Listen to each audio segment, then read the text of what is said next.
नमो तस्स भगवतो अरहतो सम्मा सम्बुद्धस्स। नमामि बुद्धं गुणसागरन्तं नमामि धम्मं सुगतेन देशितं नमामि संघं मुनिराज सावकं। नमो बुद्धाय नमो धम्माय नमो संघाय। उपासक उपासिका, बिहानको 9 बजिसकेको छ।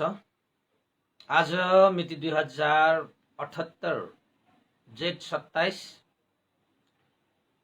बिहिबार औँसीको दिन। हरेक बिहान जस्तै आज पनि हामी फेसबुक लाइभ धर्मदेशनामा उपस्थित छौं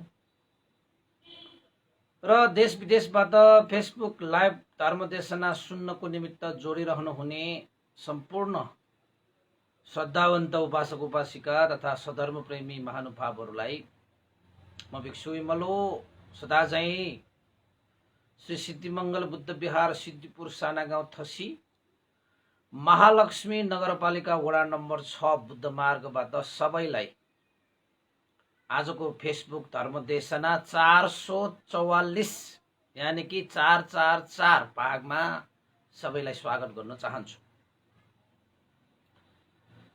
त अहिले हामीले मिलिन्द प्रश्न नामक ग्रन्थ, जुन ग्रन्थमा मिलिन्द महाराज र नागसेन मास्तवीर भन्ते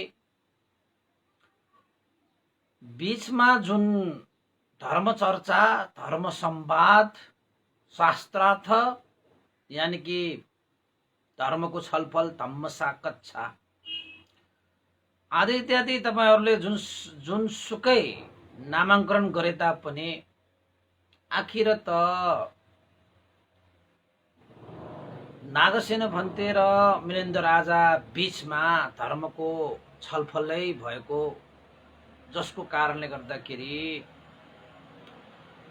नागसेन भन्तेको पनि भगवान बुद्धको धर्मलाई, अरूलाई धर्मदान दिन पाउँदाखेरि त्यहाँ पनि पुण्य आर्जित नै भए र जो मिलिन्द राजा छ जसमा चाहिँ बुद्ध धर्मसँग प्रति केही त्यस्ता शंका उपशंकाहरू, सन्देहहरू र तर्क वितर्क गर्ने जुन चाहिँ स्वभाव धर्महरू छन्, ती स्वभाव धर्महरूबाट पनि यथार्थ मिलिन्द राजाले पनि ज्ञान प्राप्त गरे र त्यहाँ उपस्थित हैन अरु भिक्षुगण र राजाको तर्फबाट सागल नगरमा, त्यस्तो दरबारमा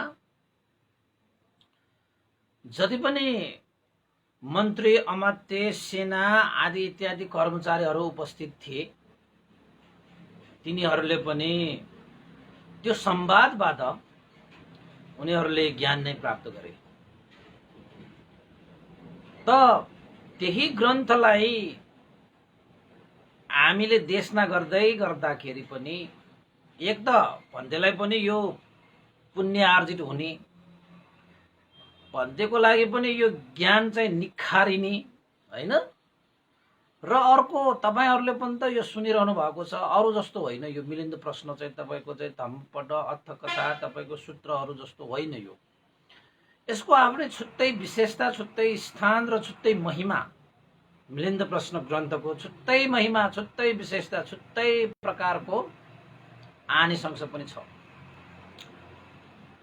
तपाईहरुले पनि सायद पाइरहनु भएको हुनुपर्छ। हेर्नुस् है केही तपाईहरुकै मनका प्रश्नहरू मिलिन्द राजाले उठाइदिएको जस्तो तपाईहरुलाई कतै कतै लागेको पनि हुन सक्छ र मिलिन्द प्रश्नहरू धेरै यस्ता प्रश्नहरू छन्, बाँकी छन्, अझै टन्नै बाँकी छन्, 4 भागमा 1 भाग पनि गएको छैन भनेपछि थुप्रै यस्ता प्रश्नहरू चाहिँ अगाडि सार्नुहुन्छ मिलिन्द राजाले नागसेन भन्तेलाई।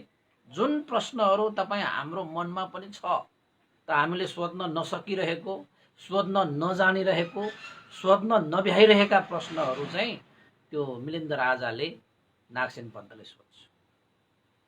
र तपाईले कहिले काहीँ कसैलाई सोधिएको प्रश्न भए तापनि त्यो प्रश्नको चाहिँ सन्तुष्ट हुने गरी उत्तर नआइरहेको पनि हुन सक्छ।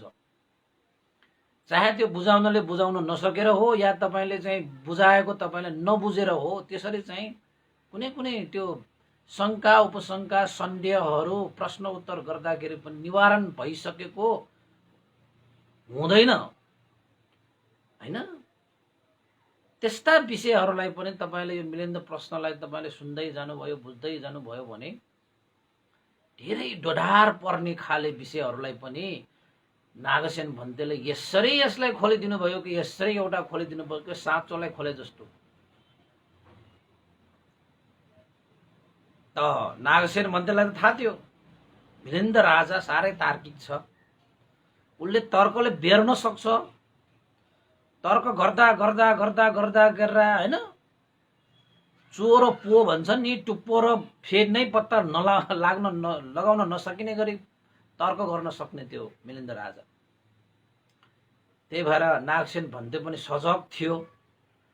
कुनै पनि प्रश्न गर्दाखेरि पनि उसलाई चाहिँ उपमा दिएर, कुनै कुनै विषय त तपाईँ नै भन्नुहोस् महाराज, यसमा कस्तो अवस्था हुन्छ त भनेर उपमा दिँदै दिँदै जुन कुराहरू आफ्नै आँखाले देखेका, आफ्नै कानले सुनेका, आफ्नै जीवनमा भोगेका उपमाहरू दिएर नागसेन भन्तेले मिलिन्द राजा जस्तो व्यक्तिलाई पनि तर्कमा जितिदिन्छ, शङ्का उपशङ्का निवारण गरिदिन्छ र धर्मका सन्देहहरूबाट छुटकारा दिएर मनलाई सन्तुष्ट पनि पारिदिन्छ। यस्ता हो नागसेन वास्तवीर पण्डितको साह्रै पण्डित है। अब तपाईलाई पहिला तपाईँ पूर्व कथा पूर्व योग तपाईले सुन्नु भएको भए त अब तपाईले चाहिँ निरन्तर सुन्दै आउनु भएकाहरूले थाहा भएकै कुरा हो। यो मिलिन्द राजा र यो नागसेन भन्तेहरू भनेको चाहिँ काश्यप बुद्धको पालामा पनि प्रवचित नै थिए, प्रवचित नै थिए उनीहरू दुवै हैन। जन्म लिँदै लिँदै लिँदै लिँदै जन्म लिँदै लिँदै लिँदै लिँदै जन्म लिँदै लिँदै लिँदै लास्टमा चाहिँ देवलोकमा जन्मिन पुग्यो। देवलोकबाट झरेका हुन् यो नागसेन भन्ते हैन।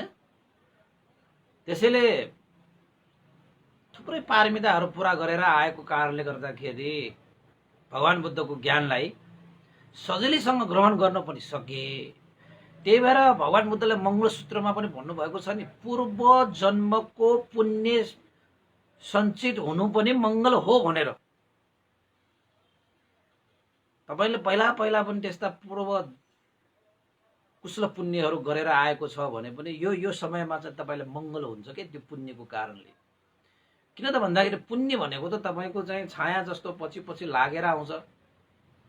चाहे तपाईँ चाहिँ जुनसुकै गतिमा तपाईको जन्म होस्, तपाईको पुण्य त पछि पछि लागेर आउँछ। किन त भन्दाखेरि पुण्य भनेको तपाईको कर्म हो नि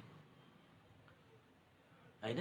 त्यो कर्म त तपाईको पछि पछि लाग्ने नै भयो। किन त भन्दाखेरि कर्मकै कारणको कर्मलाई नै टेकेर तपाईको गति निर्माण हुन्छ, कर्मलाई नै टेकेर तपाईको सुख दुःखको निर्माण हुन्छ, कर्म नै टेकेर तपाईको रूपको निर्माण हुन्छ, कर्म र संस्कारको कारणले गर्दाखेरि तपाईको चित्तको विकास हुन्छ भनेपछि कर्म बिना त तपाईको गति रूप तपाईको चाहिँ विभिन्न चाहिँ अवस्थाहरू त हुनै सक्दैन हैन। त उपासक उपासिका र आजको विषयमा चाहिँ यस्ता कुराहरू जान्ने बुझ्ने हैन, केले गर्दाखेरि जानिन्छ बुझिन्छ भन्दाखेरि यो सबै कुशल पुण्यको पारमिताको बलले जसरी नागसेन भन्तेको प्रज्ञा विकास भयो, मिलिन्द राजाको पनि त्यस्तै एउटा पारमिता थियो। त उसले पनि त अब अरहत जस्तो व्यक्तिहरूलाई पनि त तर्क वितर्क गराएर तर्कले बाँडेर फेद न टुप्पो नै पत्ता लगाउन नसकिने गरे त्यस्तोसम्म तर्क गर्न सक्ने एक किसिमको त्यो पनि प्रज्ञा हो हैन। धेरै कुरा थाहा थियो, धेरै कुरा थाहा थियो। यस्ता प्रज्ञाको विषयमा आज हामी छलफल गर्छौं। त हुन त मिलिन्द राजाले नागसेन भन्तेलाई प्रज्ञाको विषयमा सोध्नुहुन्छ। त प्रज्ञा भनेको चाहिँ तपाईहरूलाई अलिकति व्याख्या गरिदियो भने अझै स्पष्ट हुन्छ। हुन त यो प्रश्न मिलिन्द ग्रन्थमा होइन, तैपनि म तपाईहरूलाई चाहिँ प्रस्ट्याउनको निमित्त प्रज्ञा भनेको जान्ने बुझ्ने यानि कि बोध गर्ने स्वभाव धर्महरू जसलाई हामी प्रज्ञा भन्छौँ, ज्ञान भन्छौँ, बुद्धि भन्छौँ। तपाईहरूले विभिन्न शब्दहरू प्रयोग गर्नुहुन्छ र प्रज्ञा पनि विभिन्न किसिमको हुन्छ भन्ने कुरा त थोर बहुत तपाईहरूले चाहिँ पहिलाका एपिसोडहरू तपाईहरूले सुन्नुभएको छ भने धेरैपल्ट मैले प्रज्ञाको पनि अलिअलि व्याख्या गरेको छु। त आज सन्दर्भ नै आएपछि त प्रज्ञाको व्याख्या किन छाड्ने भन्ने विषयमा र आज म तपाईलाई अलिकति थपेर पनि सुनाइदिन्छु, पहिलाको भन्दा अलिकति थपेर पनि सुनाइदिन्छु प्रज्ञाको विषयमा। त भगवान बुद्धले प्रज्ञा भनेको चाहिँ तपाईको 3 प्रकारको प्रज्ञाहरू हुन्छ। अब तपाईहरुलाई थाहा छ ती 3 प्रकारको प्रज्ञाहरू के 1 2 3 भन्नुस् न भन्ने हो भने धेरै सजिलो छ। श्रुतमय प्रज्ञा, चिन्तनमय प्रज्ञा र भावनामय प्रज्ञा।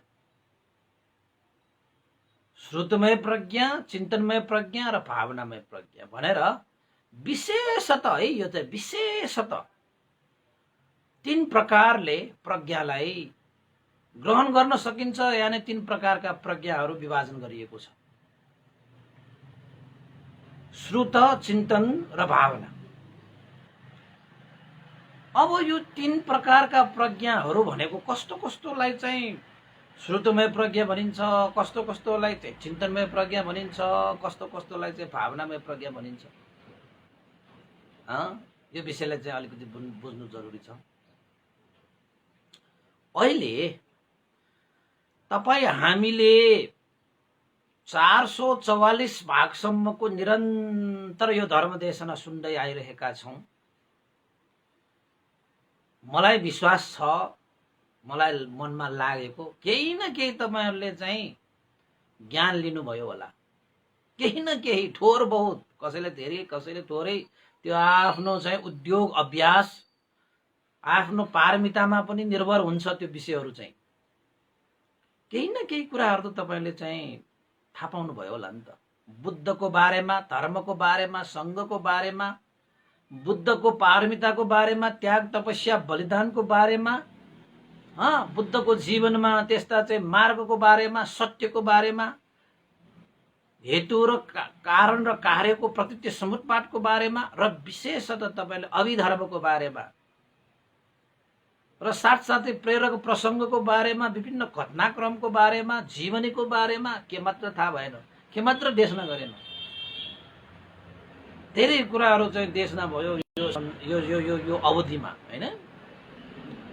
तर तपाईहरुले पनि त सुन्दै आउनु भएको छ, हैन? कहिले त एकपल्ट सुन्ने होला, कहिले त दोहोराएर पनि सुन्नुभयो होला, कहिले त सुन्न पनि पाएन, अलिकति मात्रै सुन्ने होला, त्यो आफ्नै ठाउँमा होला। तर केही न केही सुनेर तपाईले चाहिँ केही न केही त जानेको होला नि।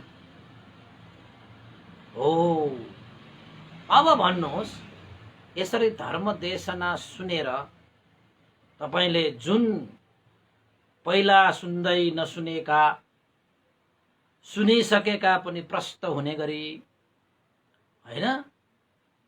यसरी तपाईले चाहिँ आफ्नो हृदयमा भगवान बुद्धका अमृतमय वचनहरूलाई धारण गरेर यो कुशल, यो अकुशल, यो राम्रो, यो नराम्रो, यो सही, यो गलत, यो सत्य, यो असत्य, यो पुण्य, यो पाप भनेर केही हदसम्म भयो भने त जान्नु भयो होला नि त। के पनि जान्नु भएन, के पनि जान्नु भएन भने त खत्तम, केही अर्थ लागेन। त्यत्रो मेहनत गरे, तर जहाँसम्म लाग्छ तपाईहरुले चाहिँ केही न केही सिकेकै हुनुपर्छ। भनेपछि यसरी धर्म देशना सुनेर भगवान बुद्धले मंगलसूत्रमा भन्नुभएको छ नि, कालेन धम्म सवनं एतं मंगलमुत्तम। भनेको मतलब बेला बखतमा धर्म श्रवण गर्नु मङ्गल कार्य हो भनेर। अब धर्म श्रवण गरेर तपाईले जति पनि ज्ञान प्राप्त गर्नुहुन्छ, चाहे त्यो सूत्र पितकको धर्म सुनेर होस्, विनय पितकको धर्म सुनोस्, अभिधर्मको पितकको धर्म सुनेर होस्, विभिन्न कथा अर्थकथा टीका निपात हैन निकाय साराको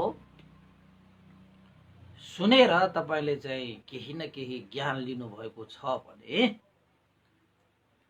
त्यस्ता श्रवण गरेर प्राप्त गरेको ज्ञान त्यसलाई श्रुतमय प्रज्ञा भनेर भनिन्छ। उपासक उपासिका के प्रज्ञा भनिन्छ? श्रुतमय प्रज्ञा। अब तपाईहरुले श्रुतमय प्रज्ञा भनेको चाहिँ खाली देशना मात्रै सुनेर मात्रै हामीले प्राप्त गर्ने ज्ञानलाई श्रुतमय प्रज्ञा भन्ने हो कि त्यससँगै मेल खाने अरु अरुको बाटोबाट पनि प्राप्त भएकाहरूलाई श्रुतमय प्रज्ञा भनिन्छ भन्ने हो भने एक भयो धर्म देशनाहरू सुनेर प्राप्त भएको ज्ञान। त्यस्तै गरी भन्देहरूले अरु कसैले तपाई गुरु आचार्यहरूले तपाईलाई चाहिँ क्लास लिएर कक्षा लिएर तपाईहरुलाई चाहिँ के सिकाउँछ। तपाईहरु क्लासमा बस्नु भएको छ होला, भन्डेसँग हिँड्नु भएको भए त कति अभिधम्मको क्लासहरु, जागरणका क्लासहरु हैन तपाईको ब्ल्याक बोर्डमा लेखेर कहिलेकाहीँ चाहिँ अब प्रवचन जस्तै गरेर चाहिँ क्लासहरु कति लिइरहेको हुन्छ हैन। त्यसरी चाहिँ कक्षामा सिकेका गुरुहरुबाट सिक्ने हैन, गुरुहरुले सिकाउनु भए अनुसार आफूले पनि ग्रहण गर्ने त्यो पनि श्रुतमय प्रज्ञामा नै पर्छ है। त्यसपछि विद्वान पण्डितहरूले सबैले धर्मरस पाउन् भनेर धर्म ग्रन्थहरू प्रकाशन गरिरहेका हुन्छन् र गर्दै पनि छन् होला अहिलेसम्म पनि। त तपाईले धर्म ग्रन्थहरूलाई अध्ययन गरेर तपाईले पनि त कतै तपाईको भगवान बुद्धका धर्मका किताबहरू तपाईले यत्र तत्र पाउनुहुन्छ। म कहाँ आउनुस्, तपाईलाई चाहिँ कति किताब दिन्छु म, चाहिन्छ भने धर्मदान। त्यो पनि विशेषतः भन्डेसँग हुने किताबहरू भनेको चाहिँ ज्ञानपूर्णिक महास्तवीर हाम्रो गुरुवर भन्देको किताबहरू चाहिँ म धेरै पढ्छु। किन त भन्दाखेरि उहाँले त्यो किताबहरू चाहिँ प्रकाशन गर्नुभएको किताबहरू साराका सारा प्राय गरी 95% चाहिँ बर्माका धुरन्धर विद्वान पण्डित अज्ञ महापण्डित विश्वविख्यात विपस्सनाचार्य बर्मामा त अरहन्त भनेर मान्ने उहाँ चाहिँ महासी स्यारोको किताबहरू चाहिँ उहाँले नेपाली भाषामा उल्टा गर्नुहुन्छ कि उहाँको किताबहरू पढ्नु भनेको चाहिँ सिधा महासी स्यारोकै ज्ञान दिएको जस्तो हुन्छ कि। त्यसैले किताबहरू पनि अलि छानी पढ्ने बानी बसाल्नु पर्छ उपासकहरू। किन त भन्दाखेरि जस्तो पायो त्यस्तो किताब पनि पढ्नु हुँदैन। अब हुन त धर्मको किताबहरू धेरै राम्रै हुन्छ हैन, तैपनि कोही आजकल त जसले जस्तो पनि किताब निकालिदिन्छ अनि हामीले पढ्दाखेरि चाहिँ त्योबाट हामीले शंका आउन सक्छ के, झन् के सन्देह हुन्छ के त्यस्ता किताबहरूले। त्यही भएर चाहिँ भगवान बुद्धका अमृतमय वाणीहरूलाई विस्तार पूर्वक व्याख्या गरिएका टीका अर्थकथा हैन निपात आदि इत्यादि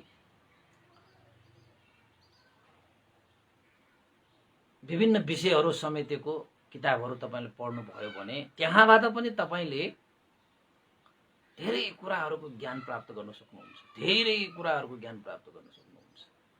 हो त्यस्तालाई पनि श्रुतमय प्रज्ञा माने श्रुतमय प्रज्ञा अन्तर्गत नै राखिन्छ हैन। त्यस्तै गरी तपाईले चाहिँ आफैले पनि आजकल त विभिन्न मिडियाहरू छन्, भन्नेहरू नै तपाईँको चाहिँ अगाडि आएर देशना गर्नुपर्छ भन्ने पनि छैन। तपाईँहरूले अहिले पनि त त्यस्तै सुनिरहनु भएको, अहिले लाइभ भए पनि भन्दै त तपाईँको अगाडि नै छैन त अगाडि भएकै जस्तो हुन्छ। म देशना गर्दाखेरि म चाहिँ अब अलिकति तपाईँहरूलाई चाहिँ निन्द्रा सिन्द्रा लाग्ला होइन, यसो उसो होला भनेर चाहिँ अलिकति होइन ध्यान टान्नको निमित्त हरेक हाउभाउ पनि गर्छु होइन, जसको कारणले तपाईँ निन्द्रा पनि लाग्दैन। हेर्नुहोस् है, भगवान बुद्धको धर्म देशना गर्ने विभिन्न शैलीहरू छन्। उहाँको स्वरमा मात्रै 8 प्रकारका स्वरहरू निकाल्नुहुन्छ उहाँले। त्यस्तो उहाँ त कथा देशना गर्दै हुनुहुन्छ, एउटै स्वरले देशना गर्नुहुन्न क्या भगवान बुद्धले। उहाँको विशेषताहरू स्वरमै त्यस्तो विशेषता छ क्या उहाँ। अनि मान्छेको चाहिँ यो कान त के मनै तान्छ। त्यसैले चाहिँ धर्म देशना गर्दाखेरि पनि सकेसम्म हामीले पनि भगवान बुद्धको त्यो विशेषताहरूलाई चाहिँ समेटेर ती स्वरहरूमा चाहिँ राख्न सक्यो भने मान्छेको तान्छ के तान्छ। तपाईँले ज्ञानपीठ भन्डेको देशना सुन्नुभएको होला नि, उहाँले देशना गर्दाखेरि कसरी देशना गर्छ है। अब त थाहा पाउनेले मात्र थाहा पाउँछ होइन, थाहा नपाउनेलाई त के थाहा पाउला र होइन। देशना गर्दाखेरि उहाँकोमा चाहिँ त्यो स्वर हुन्छ नि त, देशनाको त्यो एउटा शिर जस्तो भएर आउँछ क्या पछि त उहाँको त्यस्तो स्वभाव हुन्छ। त्यसैले चाहिँ श्रुतमय प्रज्ञा भनेको चाहिँ श्रवण गरेर सिकेर जानेर होइन, तपाईँले अरूबाट कुनै माध्यमबाट तपाईँले चाहिँ ज्ञान प्राप्त गर्नुभयो, यानि कि प्रज्ञा तपाईँले चाहिँ आफ्नो हृदयमा विकास गर्नुभयो भने त्यस्ता प्रज्ञालाई चाहिँ श्रुतमय प्रज्ञा, जुन प्रत्यक्ष आफ्ना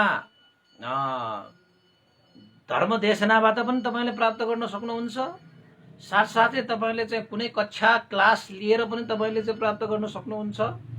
कसैले चाहिँ बोलेर पनि होइन, कसैले चाहिँ तपाईँलाई चाहिँ प्रवचनै दियो, त्योबाट पनि तपाईँले चाहिँ सुनेर त्यहाँबाट पनि तपाईँले चाहिँ ज्ञान प्रज्ञा प्राप्त गर्नुहुन्छ। र अर्को धर्मका ग्रन्थहरू अध्ययन गरेर पनि तपाईँले के गर्नुहुन्छ, ज्ञान लिनुहुन्छ। किताबहरू थुप्रो छ उपासकको, तपाईँहरू पढ्नुहोस् न। तपाईँ पढ्दैन होइन, ती ज्ञानका खजानाहरू तपाईँको चाहिँ सिरानीमा हुन्छन्, तर तपाईँको ज्ञान तपाईँको छिर्दैन कि होइन। त्यो किताबै मात्रै बोकेर किताबै मात्र सङ्ग्रह गरेर ज्ञान हुने भए त त्यो लाइब्रेरीमा बस्ने त्यो के भन्छ, लाइब्रेरी होइन सरी लाइब्रेरी नै भनौँ न, त्यो किताब बेच्ने पसल छ नि तपाईँको चाहिँ, त्यो किताब बेच्ने पसललाई के भन्छ, के भन्छ त्यसलाई चाहिँ, पुस्तकहरू बिक्री गर्ने पसलको त्यो पसलले त कति ज्ञानी होला। अब किताब मात्रै राखेर तपाईँको चाहिँ ज्ञान प्राप्त गर्ने भए त्यसलाई त पल्टाउनु पर्यो नि। त्यो पल्टाए जस्तै तपाईँको मनमा पनि त राख्नु पर्यो नि। त्यो राखेर भने त कहाँबाट आउँछ प्रज्ञा, आउँदैन होइन। त्यसैले चाहिँ अनि त्यसपछि आजकल त मिडिया छ तपाईँको चाहिँ, अब कहिलेकाहीँ तपाईँले चाहिँ अब आजकल तपाईँको युट्युबमा फेसबुकमा होइन अरूले चाहिँ पोस्ट गरिरहेका धर्मका कुराहरू पनि होइन, त्यहाँबाट पनि तपाईँले चाहिँ सुनेर जानेर होइन, त्यहाँबाट पनि तपाईँले धेरै प्रज्ञाहरू लिन सक्नुहुन्छ के। धेरै माध्यम छ नि तपाईँको चाहिँ, धेरै माध्यम छ। यो भयो तपाईँहरूलाई मैले चाहिँ अलिकति माध्यम दिएको मात्र। अब अर्को के हो त भन्दाखेरि आँखाले हेरेर कानले सुनेर पनि तपाईँले चाहिँ धेरै कुराहरूबाट सिक्न सकिन्छ। धेरै कुराहरूबाट यो सबै कुराहरू चाहिँ एउटा कुनै न कुनै माध्यमबाट तपाईँले जीवन उपयोगी ज्ञान बुद्धि र प्रज्ञालाई तपाईँले जागृत गराउनु भयो भने त्यसलाई के भनिन्छ त भन्दाखेरि श्रुतमय प्रज्ञा। सिकेर लिने, बुझेर लिने, कुनै माध्यमबाट, गुरुबाट, आफ्ना आमा बुवाबाट, आफ्ना साथीभाइबाट, आफ्ना इष्टमित्र ज्ञातिबाट, किताबबाट, कुनै मिडियाबाट, कुनै कक्षाबाट, कुनै स्थानबाट, कुनै परिस्थितिबाट होइन, तपाईँले सिक्ने के त्यसलाई चाहिँ के भनिन्छ अरे उपासक उपासिकाहरू श्रुतमय प्रज्ञा ल एउटा प्रज्ञा है। यो धेरै सजिलो यो। यसको लागि चाहिँ तपाईले के गर्नुपर्छ त भन्दाखेरि सत्सङ्गत गर्नुपर्छ। राम्रा मान्छेहरूसँग मित्रता गर्न सक्नुपर्छ। राम्रा मान्छेहरूको छत्रछारीमा बस्न सक्नुपर्छ। असल मान्छेहरूको सेवा सत्कार गर्दै हैन उहाँहरूबाट ज्ञान गुणका कुराहरूलाई धारण गर्नुपर्छ हैन। त उपासक उपासिकाहरू यो भयो श्रुतमय प्रज्ञा। अब आयो चिन्तनमय प्रज्ञा। अब चिन्तनमय प्रज्ञा भनेको कस्तो प्रज्ञालाई भनिन्छ त भन्दाखेरि मान्छेहरू भएर जन्मिसकेपछि हामीमा बुद्धि हुन्छ, विवेक हुन्छ। तपाईसँग भएको बुद्धि र विवेकलाई प्रयोग गरेर कुनै पनि विषयमाथि तपाईले आफ्नो बुद्धि र विवेकलाई प्रयोग गरेर त्यसकोलाई गुणन गरेर विकसित गरेर ज्ञानलाई चाहिँ उत्पन्न गर्ने, यानी कि तपाईले चिन्तन मनन गरेर कुनै पनि विषयमाथि चिन्तन मनन गरेर तपाईले प्राप्त गर्ने कुनै पनि घटना हुन सक्छ, कुनै पनि देशना हुन सक्छ। अघि तपाईको त्यो श्रुतमय प्रज्ञा भनेका सबै चीजहरू चाहिँ त्यसमा अटिन्छ। त्यो चिन्तनमय प्रज्ञा भनेको चाहिँ अलिकति विस्तृत छ के। कस्तो त भन्दाखेरि अहिले मैले तपाईलाई जति देशना गरे नि तपाईले सुन्नुभयो, जति देशना गरे त्यति मात्रै तपाईले बुझ्नुभयो, प्रज्ञा लिनुभयो भने त्यसलाई चाहिँ श्रुतमय प्रज्ञा भनिन्छ उपासक उपासिकाहरू हैन। त्यसपछि तपाईसँग बुद्धि छ, विवेक छ भने तपाईले त्यो सुनेका कुराहरू भन्देले आज चाहिँ यस्तो उपमा दिनुभयो, यसरी भन्देले देशना गर्नुभयो भनेर त्यही धर्मको विषयमा वितर्क विचार भनेको चाहिँ त्यो विषयहरूमाथि सम्बन्धित भएर तपाईले चिन्तन गर्ने, मनन गर्ने। यस्तो रहेछ हो त, भन्देले यस्तो उपमा दिनुभयो, यस्तो भन्नुभयो, वास्तवमा यस्तै हो रहेछ त। भगवान बुद्धले यसरी धर्म देशना दिएको कारण यो होइन रहेछ, त्यो होइन रहेछ, यसरी रहेछ हो बा भनेर तपाईले चिन्तन गर्ने, मनन गर्ने। त्यही धर्मलाई तपाईले चिन्तन गर्ने, मनन गर्ने। अब तपाईहरु गर्दै गर्दैन भन्देले देशना गर्दै हाल्नुहुन्छ, भन्देले भनेको सुरु लिए मात्रै पुगिहाल्यो नि। दिनदिनै उपदेश गरिरहनु भएकै छ, हामीले किन यो दिमाग खियाइरहने? भन्देले दिएको प्रज्ञालाई फाइ लिए त भइगयो त भनेर कोही मान्छेहरू बस्छन् भने उनीहरूले चिन्तनमय प्रज्ञा विकास गर्न सक्दैन। उनीहरूले श्रुतमय प्रज्ञा मात्रै विकास गरिरहेको हुन्छ। त्यसको मतलब के हो त भन्दाखेरि भन्तेले धर्म देशना रोक्यो भने तपाईहरुको पनि प्रज्ञा पनि रोक्यो छैन। त्यो धारा खोलेको जस्तो, धाराको तुकपोटे बन्द गरिदियो भने पानी पनि आएन। यसरी नै श्रुतमय प्रज्ञामा मात्रै हामी सीमित रहने होइन। प्रज्ञा उत्पन्न गर्ने भनेको चाहिँ कस्तो त भन्दाखेरि चिन्तनमय प्रज्ञा पनि उत्पन्न गर्नुपर्छ है उपासक उपासिकाहरू। सोच्नुस्, विचार गर्नुस्, चिन्तन गर्नुस्, मनन गर्नुस्। तपाईलाई लागेको चिन्तन मननहरू ठिक सही गलत हो त्यो आफूभन्दा जान्नेहरूसँग मलाई त यस्तो आयो है, यस्तो विचार आयो, मेरो सोच यस्तो आयो भनेर चाहिँ आफूभन्दा प्रज्ञावान सत्पुरुषहरूको सामुन्ने राख्नुस् विचारहरू। मेरो मनमा आएको चिन्तनले आएको चिन्तनको यो उपज यो सही हो कि गलत हो, यस्तो यस्तो भयो त भनेर हरेक विषयहरूमाथि तपाईले चिन्तन गर्न सक्नु, मनन गर्न सक्नु तपाईको लागि त्यो ठुलै आनिसंस प्राप्त गर्ने महत्त्वपूर्ण भूमिका निभाउँदछ। त्यसैले मान्छे भइसकेपछि हामीले चिन्तन गर्न सक्नुपर्छ, मनन गर्न सक्नुपर्छ। देशना सुन्यो, आहा कति राम्रो सुन्दै बसौं जस्तो, ल मलाई त भनेर चाहिँ बसिरहनु भयो भने त 1 घण्टा 2 घण्टा त तपाईलाई चाहिँ आनन्द आउँछ, फेरि त छैन त। त्यही विषयलाई तपाईले चाहिँ चिन्तन मनन गरेर दिनभरि पनि तपाईले चाहिँ धर्मकै चिन्तन मनन गरेर तपाईले दिनभरि आनन्दित धर्मसँग बसेर हैन शीतल शान्तको अनुभव गरेर तपाईले समय बिताउन सक्नुहुन्छ। यस्तो लकडाउनको समय छ, बाहिर जाने कुरा भएन। गए तपाईँ कौशीमा हो गएर कौशीमा गएर कति हेर्नु आकाशै देखिन्छ, कति हेर्नु त्यो आकाश हैन। धर्मको आकाश हेर्ने, धर्मको कौशीमा जाने, धर्मको रुममा बस्ने, अनि पो रमाइलो हुन्छ। त तपाईले चाहिँ चिन्तन गर्नुहोस्, मनन गर्नुहोस्। कहिले काहीँ ध्यान पनि बसेर यसो चिन्तन गर्नुहोस्। ध्यानै बसेर पनि चिन्तन गर्न सकिन्छ। अब एक्लै बसेर पनि धर्मको विषयमा चिन्तन गर्न सकिन्छ। अब एक आपसमा हैन त्यही विषयकोमा चाहिँ तपाईले धम्मसाकछा पनि गर्न सक्नुहुन्छ।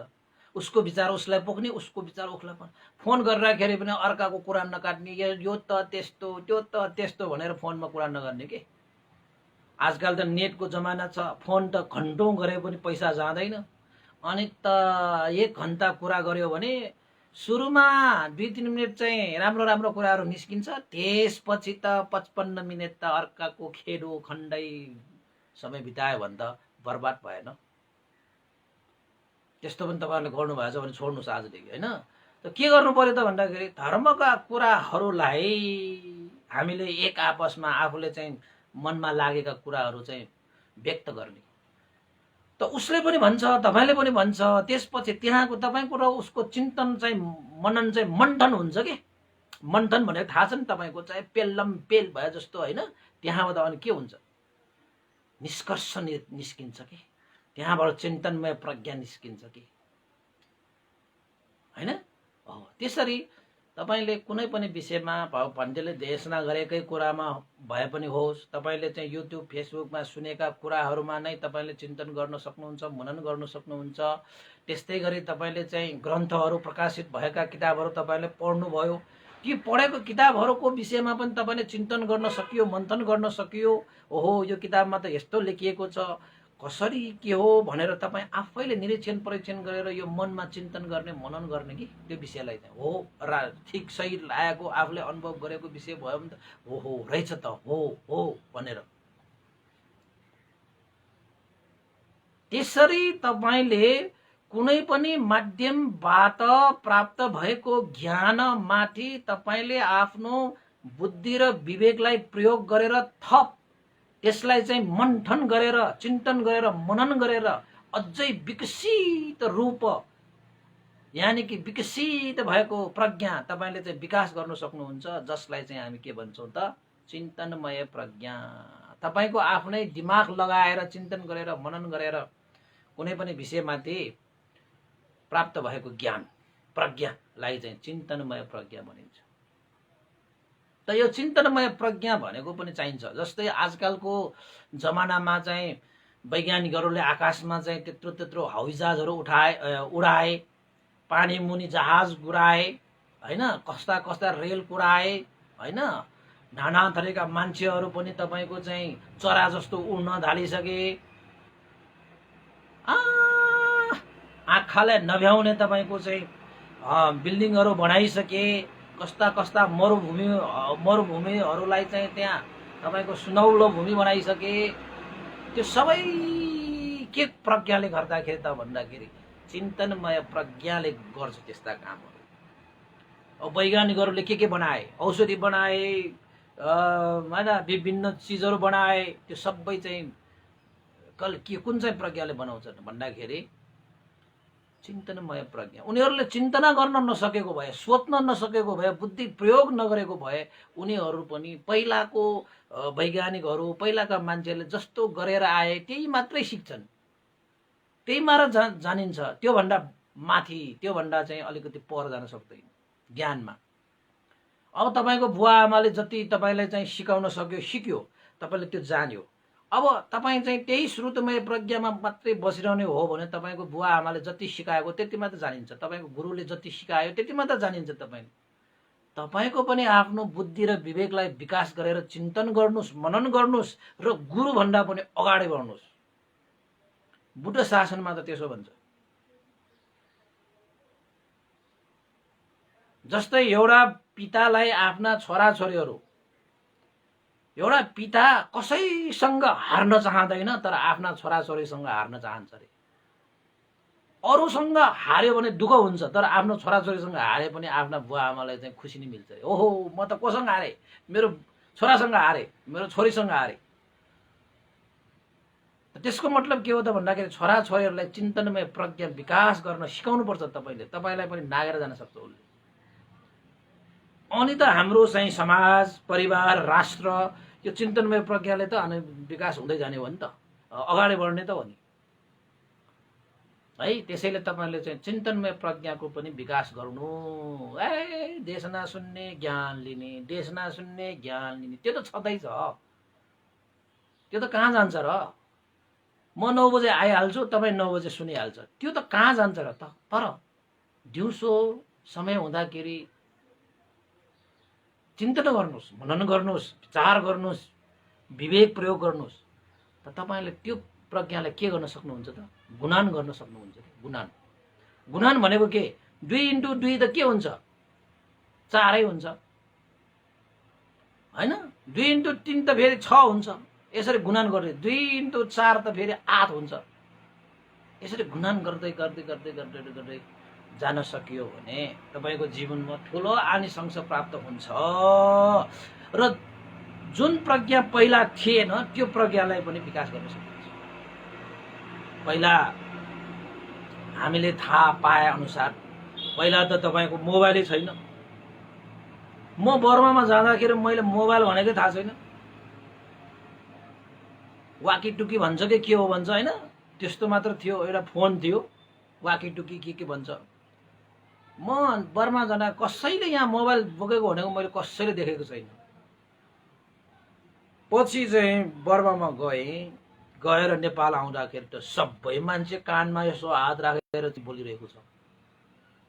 के गर्छ भने जस्तो लागेको थियो कि। पछि त मोबाइलले बोल्ने रहेछ।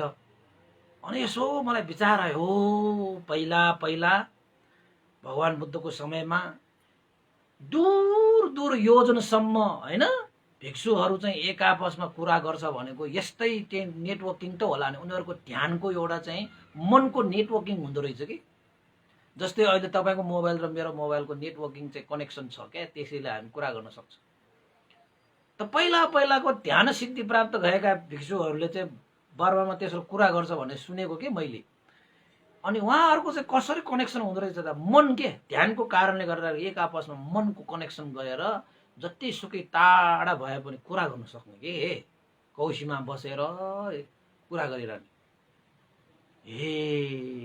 त्यस्तो पो भनेपछि त अहिलेको यो वैज्ञानिकहरूले त हेर्नुहोस् त तपाईँलाई कस्तो एउटा शक्ति निकालिदियो त्यो चिन्तनमय प्रज्ञाको कारणले गर्दाखेरि।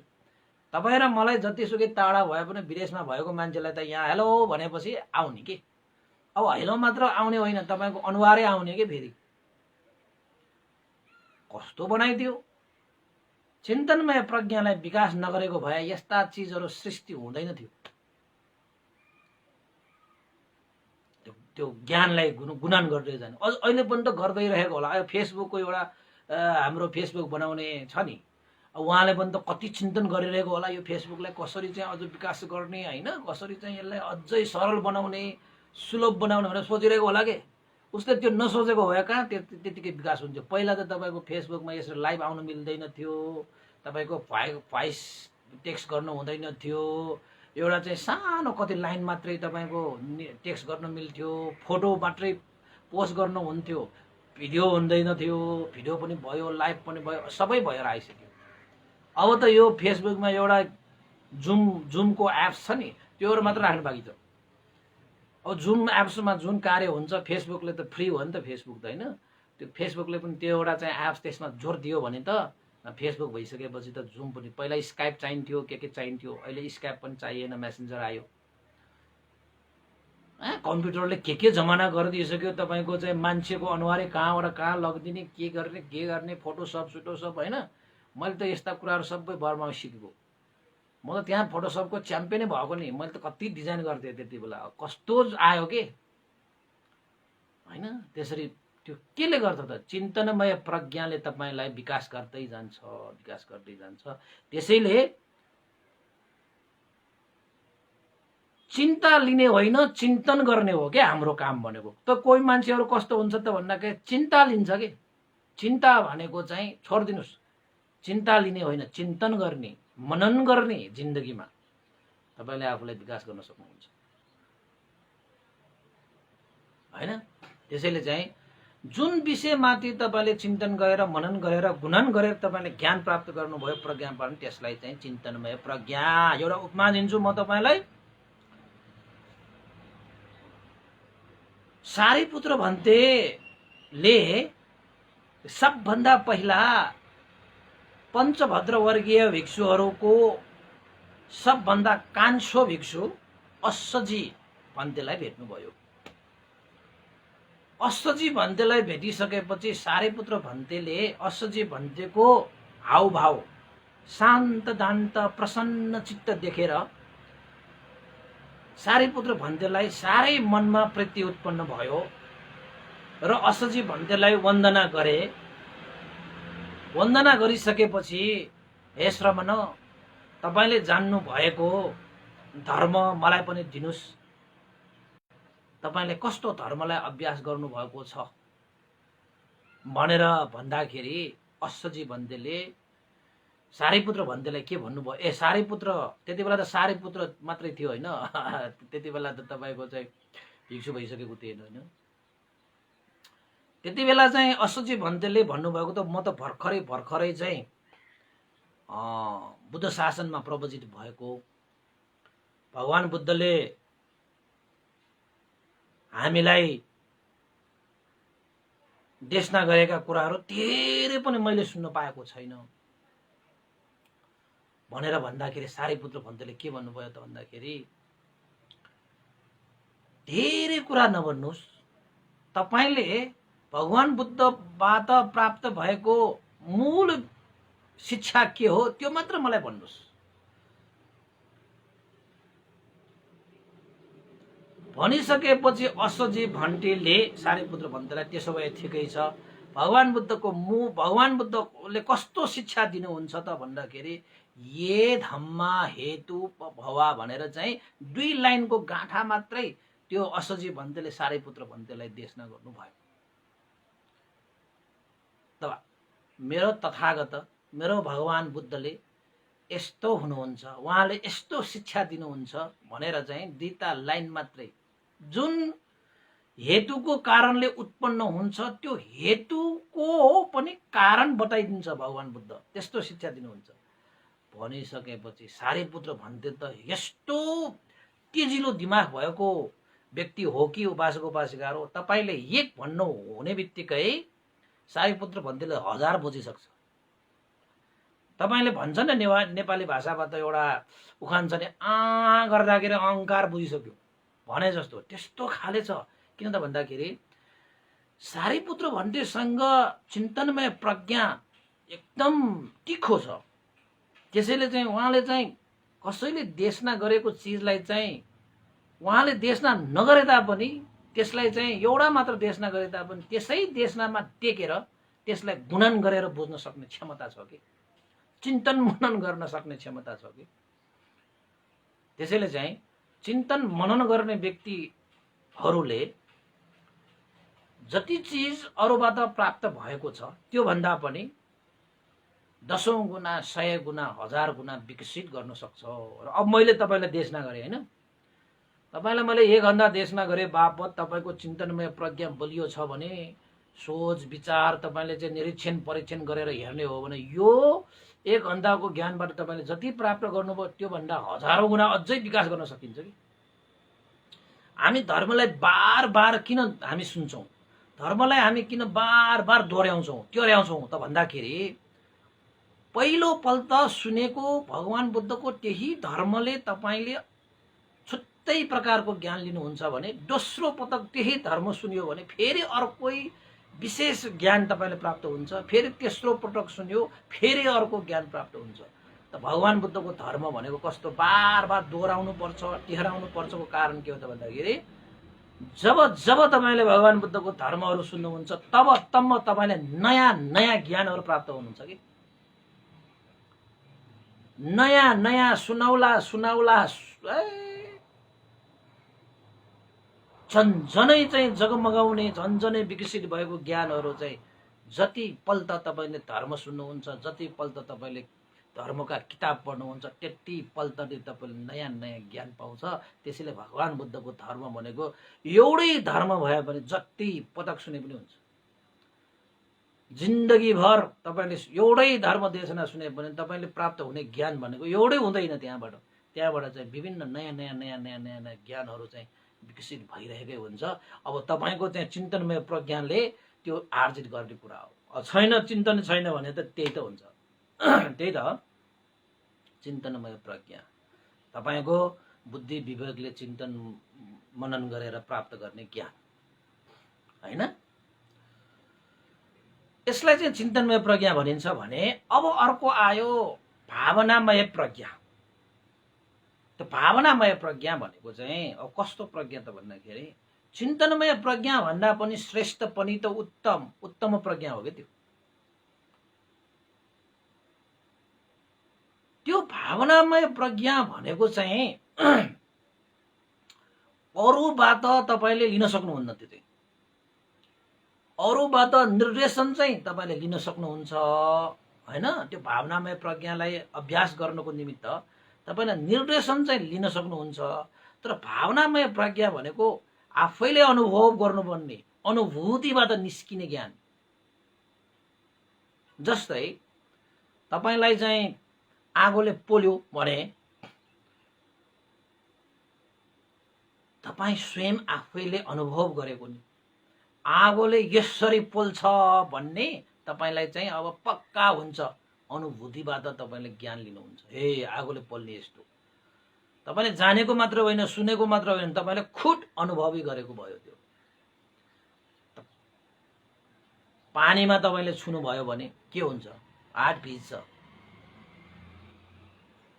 तपाईँ आफैले हात भिजाइसकेको भएर तपाईँले आफैले अनुभव गर्न सक्नुभयो।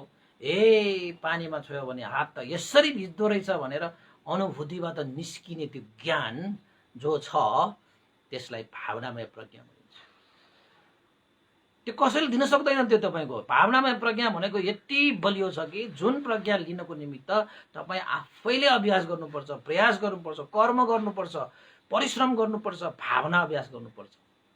जस्तै तपाईँको चाहिँ अब भावनामय प्रज्ञाको सवालमा अर्को के छ त भन्दाखेरि तपाईँ ध्यान बस्नुहुन्छ। ध्यान बस्ने तरिका मात्रै तपाईँले गुरुहरूबाट लिन सक्नुहुन्छ। तर ध्यानबाट प्राप्त हुने ज्ञान त तपाईँ आफैले लिनुपर्छ। त्यसैले यो भावनामय प्रज्ञा भनेको चाहिँ तपाईँको आफ्नै भित्री अनुभूतिबाट निस्किनुपर्छ। त्यस्तो ज्ञानलाई चाहिँ भावनामय प्रज्ञा भनिन्छ। न तपाईँले पढेर त्यो पाउन सक्नुहुन्छ, न सुनेर पाउन सक्नुहुन्छ, न भावनामय प्रज्ञा भनेको चिन्तन मनन गरेरै पाउन सक्नुहुन्छ। चिन्तन मनन गरेर पाएको ज्ञान त चिन्तनमय प्रज्ञा नै भयो। सुनेर प्राप्त गरेको ज्ञान त तपाईँको चाहिँ श्रोतमय ज्ञान नै भयो। अब भावनामय नामै त भावना। भावना भनेको अभ्यास, अभ्यास भनेको परिश्रम, परिश्रम भनेको कर्म गरेर आफैले नै कुटोयाउ होइन, मेहनत गरेर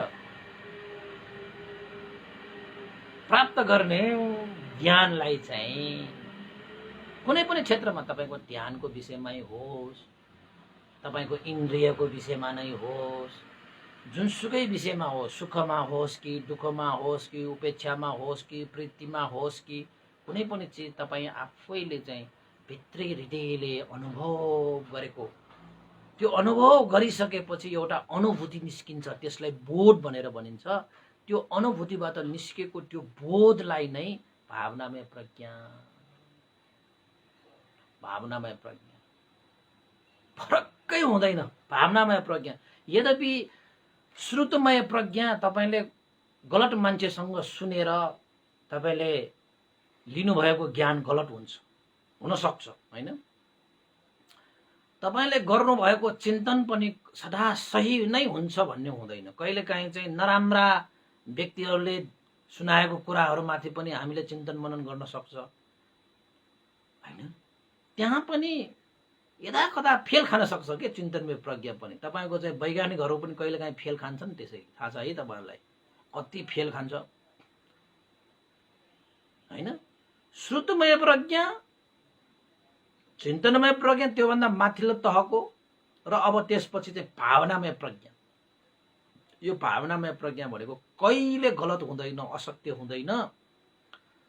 भावनामय प्रज्ञा भनेको 100% सही हुन्छ। किन त भन्दाखेरि यो अनुभूतिबाट निस्केको हो नि त। अनुभव नगरिकन निस्किँदैन त्यो ज्ञान। त भगवान बुद्धले यो 84,000 त्रिपिटकमा 84,000 धर्मस्कन्धहरू समावेश छन्। ती सम्पूर्ण 84,000 धर्मस्कन्धहरू न श्रुतमय प्रज्ञा हो न त चिन्तनमय प्रज्ञा हो। ती सम्पूर्ण त्रिपिटकहरू भगवान बुद्धले भावनामय प्रज्ञा, अनुभूतिबाट निस्केको बोध भएको ज्ञानहरू हामीले दिनुभएको। त्यसैले भगवान बुद्धको धर्म, भगवान बुद्धको शिक्षा, भगवान बुद्धको अनुशासन, भगवान बुद्धको सत्य, भगवान बुद्धको मार्ग, भगवान बुद्धको फल कहिले पनि फरकै हुँदैन। ल, फरकै हुँदैन। त्यसमा तपाईँ निश्चिन्त भएर बस्नुहोस्। यद्यपि त्यस्तो निश्चिन्त भएको धर्म, त्यस्तो चाहिँ पक्का भएको अनुशासन, शिक्षालाई पनि भगवान बुद्धले के भन्नुभएको छ, मैले भने भनेर तिमीहरूले सिधै मान्नु पर्दैन, विश्वास गरिहाल्नु पर्दैन। एकपल्ट आफैले अनुभूति गरेर हेर, अनुभव गरेर हेर, अभ्यास गरेर हेर, पालना गरेर हेर।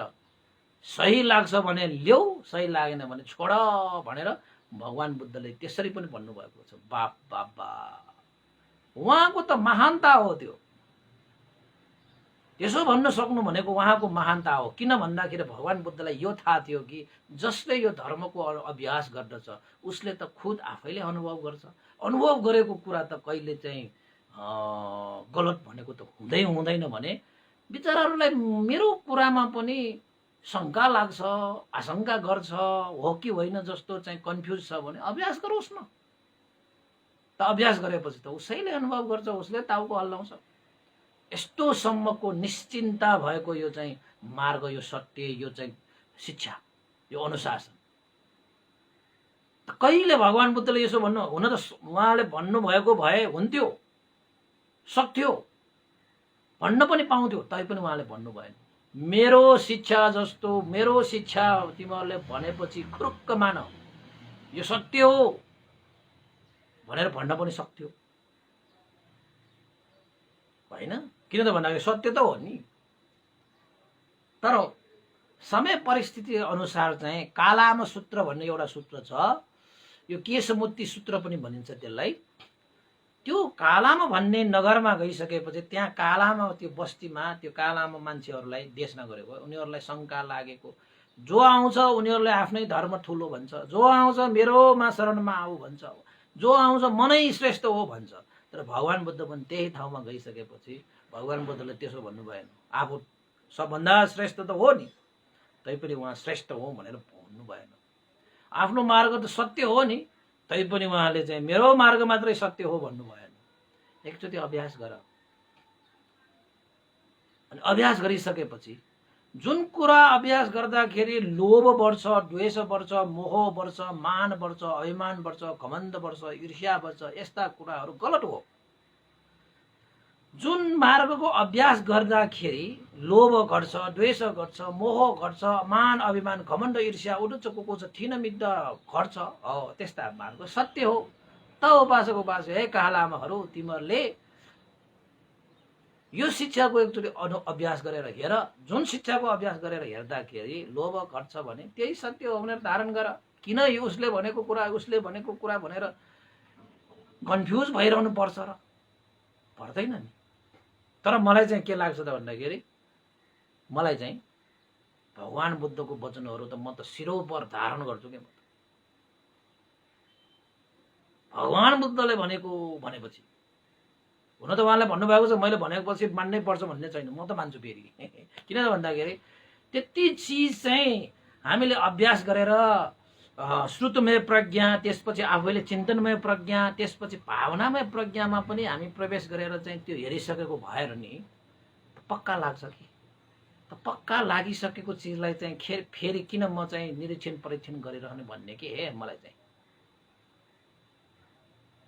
हैन। तपाईहरुलाई चाहिँ त्यस्तो निश्चिन्त पक्का लागेको छैन भने तपाईहरुलाई चाहिँ भनेको त्यो प्रयास गर्नुस्, अभ्यास गर्नुस् एकचोटि। मलाई त भगवान बुद्धको वचनहरुप्रति मैले चाहिँ निरीक्षण परीक्षण गरेर हो होइन छुट्याइरहनै पर्दैन मलाई त। तपाईहरुलाई त त्यस्तो लाग्छ भने चाहिँ मौका छ, भगवान बुद्धले मौका दिनुभएको छ, अभ्यास गर्नुस्, प्रयास गर्नुस्, आफैले अनुभव गर्नुस् र ठान्नुस् भगवान बुद्धको शिक्षा अनुशासन मार्ग सही हो कि गलत हो तपाई आफैले अनुभव गरिसकेपछि त्यो अनुभूतिबाट निस्किन्छ, जुन ज्ञान निस्किन्छ, जुन प्रज्ञा निस्किन्छ त्यसलाई चाहिँ के भनिन्छ? भावनामय प्रज्ञा। ल हेर्नुस्, तीनटा प्रज्ञाको विषयमा मैले तपाईहरुलाई भने। किन मैले यो प्रज्ञाको विषयमा तपाईहरुलाई यो चर्चा गरिरहेको त भन्दाखेरि त्यहाँ मिलिन्द राजाले नागसेन भन्तालाई सोध्छ के प्रज्ञाको विषयमा। त्यसैले मैले प्रज्ञाको अलिकति तपाईलाई व्याख्या गरिदिएको होइन भने तपाईहरुलाई बुझ्दैन के हैन। यो किताबमा मात्र पढ्यो भने पनि यो मिलिन्द प्रश्न भनेको त धेरै भगवान बुद्धको कुराहरू जानिसकेको, बुझिसकेको, सुनिसकेको व्यक्तिहरूले चाहिँ पढ्ने हो खासमा यो मिलिन्द प्रश्न भनेको चाहिँ। अनि त्यसमा चाहिँ कति कुराहरू यस्ता कुराहरू हुन्छन्। अब यहाँ मिलिन्द राजाले त धेरै कुरा भगवान बुद्धको जानेको मान्छेले सोधेपछि त कस्तो कस्तो सोध्छन् नि, त्यो कुरा त तपाईलाई थाहै नभएको कुराहरू पनि हुन सक्छ। त्यसैले अलिकति बुझाउनु चाहिँ पर्छ, बुझाएपछि फेरि बुझ्छ हैन। त्यसैले समग्रमा बुद्ध शासनमा श्रुतमय प्रज्ञा, चिन्तनमय प्रज्ञा र भावनामय प्रज्ञा, यो तीनवटा प्रज्ञालाई चाहिँ विशेष प्रज्ञा भनेर चाहिँ तीनवटा प्रज्ञालाई चाहिँ हामीले प्रकाश पारिरहेको छ। तर अभिधर्म अटकटाचार्यहरूले अझै त्यसलाई चाहिँ विस्तृत रूपमा प्रज्ञाको एउटा चाहिँ कस्तो दिइरहेको छ त भन्दाखेरि, अर्को एउटा प्रज्ञा पनि कस्तो खाले प्रज्ञा हुन्छ त भन्दाखेरि तपाईको जन्मजातै लिएर आउने प्रज्ञा। यसको माने के हो त भन्दाखेरि पूर्व जन्मको कर्म संस्कार अनुसार लिएर आउने प्रज्ञा पनि हुन्छ। जस्तै आमा बुवाको पेटैबाट लिएर आएको छ यसले यो शिक्षा, यो सिप, यो विद्या भनेर भन्छ नि त। कसै कसैको चाहिँ तपाईको कस्तो हुन्छ त भन्दाखेरि कतिले त यसलाई चाहिँ गड गिफ्ट पनि भन्छ। त्यो भन्नेले नाम मात्रै दिएको तर वास्तवमा उसको आफ्नै कर्म संस्कारले प्राप्त भएको हैन। कस्तो कस्तो के बच्चैदेखि कोहीसँग त्यस्तो ज्ञानहरू हुन्छ कि जो ज्ञान उसले यो जन्ममा त्यति साह्रो सिकेकै होइन कि, तर उसले चाहिँ न सुनेर सिकेको हो, न अचिन्तन गरेर सिकेको, न भावना गरेर सिकेको हो, त्यसै उसकोमा आउँछ कि त्यो ज्ञानहरू, त्यो शिक्षाहरू। त्यस्तो पनि एउटा ज्ञान छ, जुन ज्ञान चाहिँ हाम्रै कर्म संस्कारहरूले हामीले बोकेर आउने ज्ञान। त्यस्तो पनि एउटा प्रज्ञा छ, तपाईहरुले पनि अनुभव गर्नुभएको होला। कोही कोही मान्छेहरू जति सुकै सिकाएता पनि नसिक्ने, कोही मान्छेलाई अलिकति मात्र सिकाउनु पर्छ तुरुन्तै सिक्ने, छुट्टै प्रकारको विशेषता लिएर आएको हुन्छ। जस्तै तपाईको स्वरहरू हैन, रूपहरू पहिलाको कर्म संस्कारहरूले लिएर आएको हुन्छ नि त। त्यस्तै गरी एउटा प्रज्ञा पनि पहिला कोही कर्म संस्कारहरूले लिएर आएको हुन्छ कि। त्यस्तो प्रकारको चाहिँ जन्मजात प्रज्ञा भनेर चाहिँ वंशानुगत रूपमै त्यो आउने प्रज्ञा पनि छ। त्यो चाहिँ अब अटकटाचार्यहरूले व्याख्या गरेको भयो हैन। अनि अर्को प्रज्ञा पनि छ, एउटा प्रज्ञा कस्तो त भन्दाखेरि यो प्रज्ञा भनेको सबैमा लागू नहुन पनि सक्छ के, कसै कसैमा हुन्छ, कसै कसैमा हुँदैन हैन। त अर्को एउटा प्रज्ञा पनि के छ त भन्दाखेरि तपाईको जीवनमा विभिन्न परिस्थिति र घटना र समय र जीवनले तपाईलाई त्यस्तै सिकाउँछ। त्यस्तो एउटा पनि छुट्टै प्रज्ञा छ।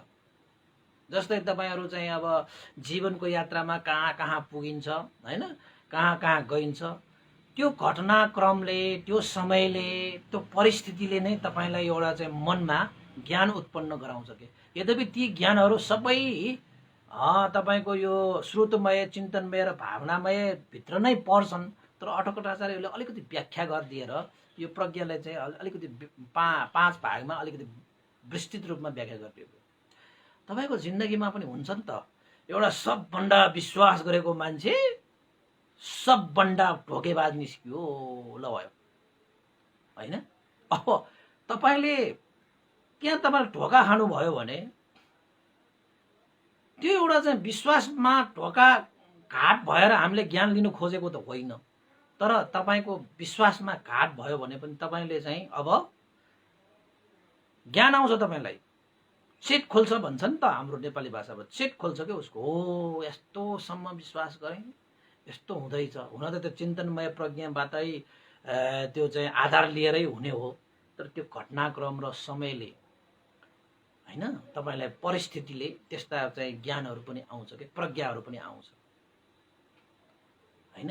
अब जस्तै कहिलेकाहीँ तपाईँ चाहिँ अब यस्तो समय पनि आउँछ, दुर्भिक्ष आउँछ, अहिले रोग आयो, यो रोगले पनि तपाईँलाई चाहिँ यो समय हामीले कसैले चाहेको होइन नि। यो चाहिँ कोरोना आयो, कतिले त ज्ञान पनि लिएको छ नि, हे रोग त यस्तो त आउन सक्दो रहेछ है, संसारमा धर्महरू चाहिँ हराएर जान्छ, हराएर गएपछि पापहरू वृद्धि गरिसकेपछि लएर त जसले जेसुकै भने पनि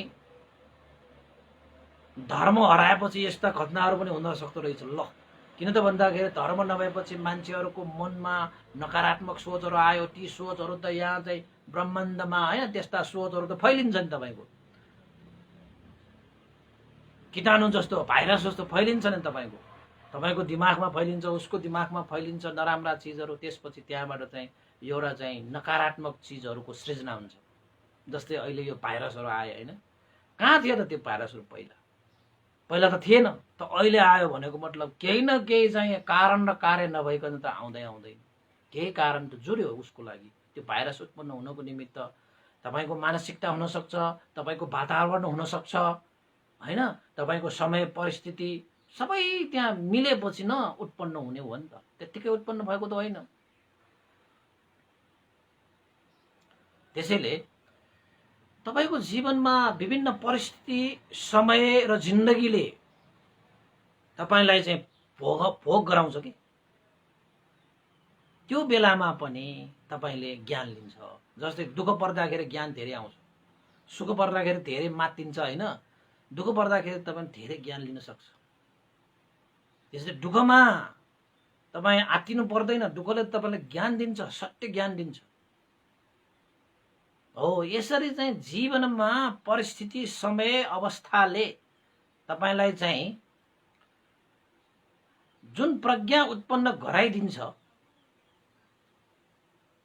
त्यो प्रज्ञालाई चाहिँ तपाईँको परिस्थितिवश उत्पन्न भएको प्रज्ञा भनेर पढिन्छ। त्यस्तै एउटा चाहिँ समय हुन्छ कि समय कालले उत्पन्न गरेको प्रज्ञा।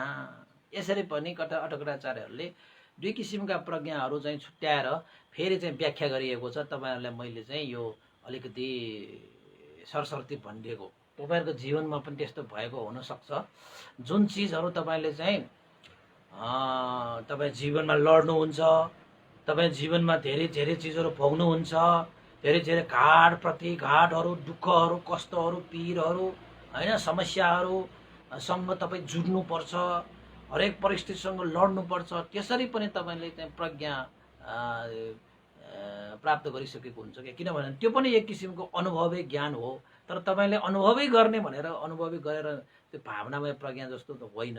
त्यही पनि त्यो पनि भन्छ नि त बुढापाकाले, कुरा सुन्नु बुढाको, आगो ताप्नु मुढाको भनेर भन्छ नि त। तपाईँको त्यो बुढाबुढीको कुरा सुन्नु भनेको के हो त भन्दाखेरि उनीहरूले चाहिँ जीवनमा समय परिस्थिति बस धेरै ज्ञानहरू उनीहरूले पाइसकेको हुन्छ कि, कसैसँग सिकेको पनि होइन, उसले चिन्तना गर्नु पनि परेको होइन, हामीले जस्तो ध्यान भावना गरेर अनुभव पनि गरेको होइन।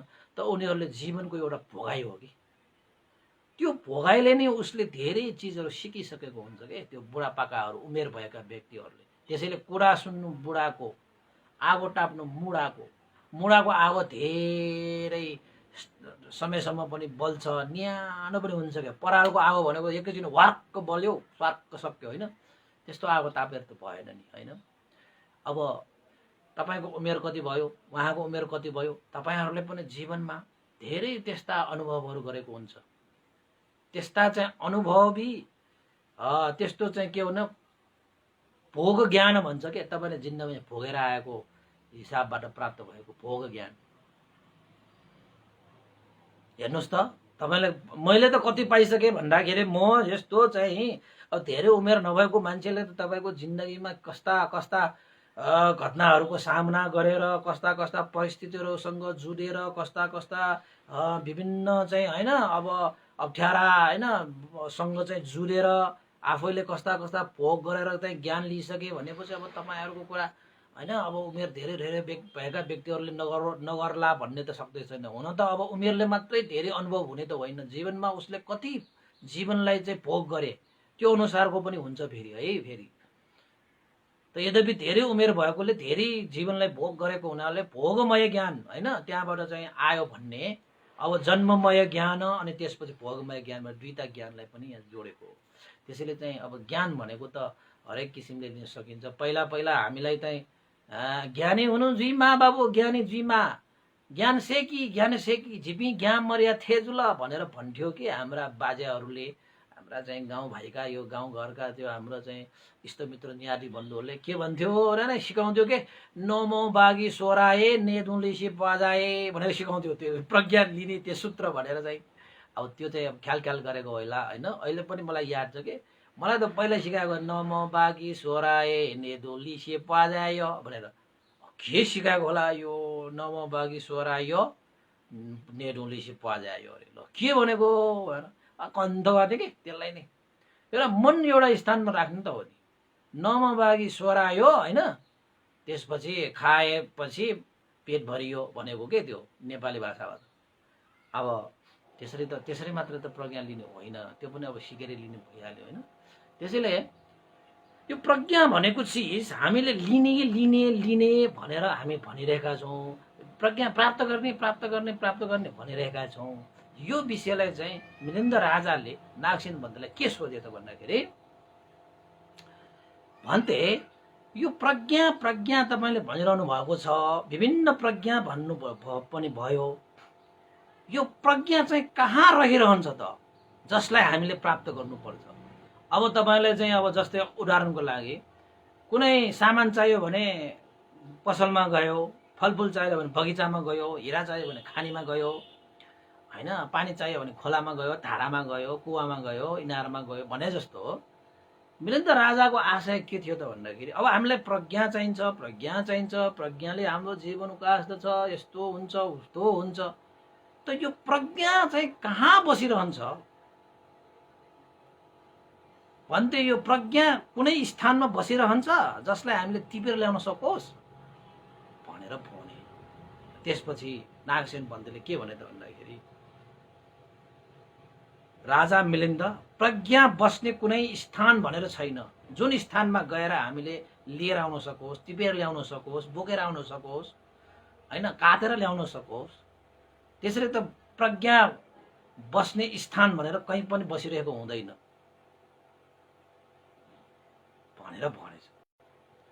त्यसपछि मिलिन्द राजाले के भन्यो त भन्दाखेरि अब कहीँ त्यस्तो बसिरहेको छैन भने, कहीँ कतै कुनै स्थानमा प्रज्ञा छैन भने त भन्थे यो प्रज्ञा भनेको छैन कि के हो, प्रज्ञा भनेकै छैन कि के हो। यो कतै नभएको चिज पनि तपाईँले चाहिँ प्रज्ञा मात्रै भनिरहनुहुन्छ, कतै छैन रे अब कहाँ कहीँ बसिरहेको छैन भनेपछि त यो प्रज्ञा भन्ने नै यो संसारमा छैन कि क्या हो भनेर सोधे। अनि त्यसपछि नागसेन भन्तेले अब यो राजालाई उपमा दिनु पर्यो।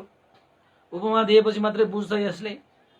अब तपाईँलाई पनि सोध्छु नि प्रज्ञा भनेको कुन ठाउँमा बसिरहन्छ होइन, नेपालमा बस्छ कि इन्डियामा बस्छ कि पहाडमा बस्छ कि हिमालमा बस्छ कि तराईमा बस्छ कि पानीमा बस्छ कि गुफामा बस्छ कि त्यो प्रज्ञा भनेको जुन प्रज्ञालाई हामीले लिएर आउन सकोस् त्यस्तो त छैन। त नागसेन भन्तेले मिलिन्द राजालाई उपमा दियो। महाराज तपाईलाई यो हावा छ कि छैन जस्तो लाग्छ त भन्दाखेरि हावा त छ नि, किन छैन, हावा त छ नि। त्यसो भए यो भन्नुहोस् कि मिलिन्द राजा यो हावा चाहिँ कहाँ बसिरहन्छ। तपाईले हावा त छ भन्नुभयो, तपाईले अनुभव पनि गरेको होला हावाको, तपाईले त्यसको भोग पनि गरिरहेको होला हावाको। त यो हावा चाहिँ कहाँ बस्छ त्यसको कुनै स्थान छ त भन्दाखेरि मिलिन्द राजाले के भन्छ त भन्दाखेरि भन्थे हावा बस्ने ठाउँ नै हुँदैन, यहाँ बसिरहेको छ त्यहाँ बसिरहेको छ भनेर कसरी थाहा पाउने, त्यो बसिरहने स्थान नै हुँदैन। त हावा त आउँछ होइन महाराज, हावा त भयङ्करले आउँछ नि। अस्ति पनि हामीलाई कस्तो हावा आयो नि, त्यो जुन हावा आएको हावा कहाँ बसिरहेको त्यो हावा आएको के, त्यो हावा बस्ने स्थान कहाँ हो तपाईँले भन्न सक्नुहुन्छ त मिलिन्द राजा भनेर सोद्धाखेरि त्यस्तो त भन्न सकिँदैन। हावा यहाँ बसिरहेको त्यहाँ बसिरहेको, अहिले हावा हुरीले घङरङ घुङरुङ चलेको त्यो हावा चाहिँ अहिले चलिरहेको त्यो आयो, कहाँ बसिरहेको हावा आएको भन्ने थाहा हुँदैन नि। त्यसो भए महाराज तपाईँले भने जस्तो यो कहाँ बसिरहेको छ भन्न नै थाहा नहुने त्यो हावा पनि यो संसारमा छैन होला त्यसो भए, होइन भनेर सोधे। राजाले के भने त भन्दाखेरि किन नहुनु भन्थे, हावा नभएको भए यत्रो हावा आएर हुरी आएर यत्रो रुखहरू यत्रो हल्लाउँछ, हावा त छ नि भनेर भनिसकेपछि त्यसो हो भने महाराज यदि हावा छ तर चाहिँ हावाको कुनै बस्ने स्थान छैन भनेर तपाईँ भन्नुहुन्छ भने यो प्रज्ञा भनेको चिज पनि हावा जस्तै हो, उसको पनि कुनै त्यस्तो स्थान छैन जहाँ प्रज्ञा जहिले पनि बसिराख्छ। तर हेतु प्रत्ययहरू जुड्ने बित्तिकै प्रज्ञा भनेको उत्पन्न हुन्छ। जसरी हावा भनेको यहाँ बसिराख्यो त्यहाँ बसिराख्यो भनेर हुँदैन, उसको यही स्थान त्यही स्थान भनेको हुँदैन, ऊ त जताततै पनि हुन्छ कता पनि छैन, त्यस्तो किसिमले चाहिँ बसिरहेको हुन्छ। तर चाहिँ त्यो हेतु प्रत्यय जुड्यो भने त्यो हावा त यस्तरी चल्छ, कहाँबाट आयो कहाँबाट गयो थाहै नहुने गरी त्यो हावा त आउँछ जान्छ। कहाँ बसिरहेको हावा आएको त भन्दाखेरि कहाँ बसिरहेको हावा आएको, कहाँ बसिरहेको आयो, अब कहाँ गयो त भन्दाखेरि कहाँ गयो गयो, उता गयो कि यता गयो कि अब देख्दैन त। त्यसरी नै मिलिन्द राजा प्रज्ञा भनेको चिज पनि यहाँ बसिराख्यो त्यहाँ बसिराख्यो भनेको हुँदैन, जुन चाहिँ हेतु प्रत्यय जुट्ने बित्तिकै प्रज्ञा उत्पन्न हुन्छ। जस्तै तपाईँले कसैबाट केही चिज सुनियो भने त्यहाँबाट के प्रज्ञा उत्पन्न हुन्छ, तपाईँले सुन्नुपर्छ, उसले भन्नुपर्छ, उसले भनेको तपाईँले सुनेकोबाट प्रतिक्रिया भएर तपाईँको मनमा चाहिँ अब प्रज्ञा उत्पन्न हुन्छ। अब मनमा फेरि खोजेर हेरेर त पाइँदैन, कता पाइन्छ पाइन्छ, त्यो प्रज्ञा त उत्पन्न भएको हो। त कसैले भनेको कुराहरूमाथि तपाईँले चिन्तन गर्नुभयो, मनन गर्नुभयो त त्यहाँ पनि प्रज्ञा उत्पन्न हुन्छ, त्यो हेतु प्रत्ययको कारणले उत्पन्न हुन्छ। त्यसपछि तपाईँले चाहिँ जीवनमा भावना अभ्यास गर्नुहुन्छ भने त्यो भावना अभ्यासको कारणले गर्दाखेरि पनि तपाईँको जीवनमा के उत्पन्न हुन्छ, प्रज्ञा उत्पन्न हुन्छ। त उत्पन्न भएको त्यो प्रज्ञा पहिला कहाँ बसिरहेको छ भनेर कसरी भन्न सकिन्छ? जसरी हावा यहाँ बसिरह्यो त्यहाँ बसिरह्यो भनेर भन्न सकिँदैन भनेर नागसेन भन्देले मिलिन्द राजालाई भनिसकेपछि अनि मिलिन्द राजा चाहिँ सन्तुष्ट भयो। ए यो हावा जस्तै रहेछ त, हावा पनि कतै बसिरहेको भनेको हुँदैन, तर त्यो आउँछ, त्यो हेतु प्रत्यय जुडेपछि त्यो हावा त यस्तो जोरले पनि आउँछ, कहिले बिस्तारै पनि आउँछ, कहिले जोर पनि आउँछ, तर कता बसिरहेको हावा आएको भन्ने कुरा थाहा हुँदैन। त्यसरी नै प्रज्ञा भनेको पनि उत्पन्न हुँदो रहेछ। त्यो भनेको चाहिँ कारण कार्य जुडेपछि प्रज्ञा उत्पन्न हुँदैछ। त्यो उत्पन्न भएको प्रज्ञा यदि छ भने त्यो पहिला कहाँ बसिरहेको भनेर भन्न सकिँदैन, जता पनि बसिरहेको हुन्छ, जहाँ पनि छैन, छ पनि छैन पनि त्यो।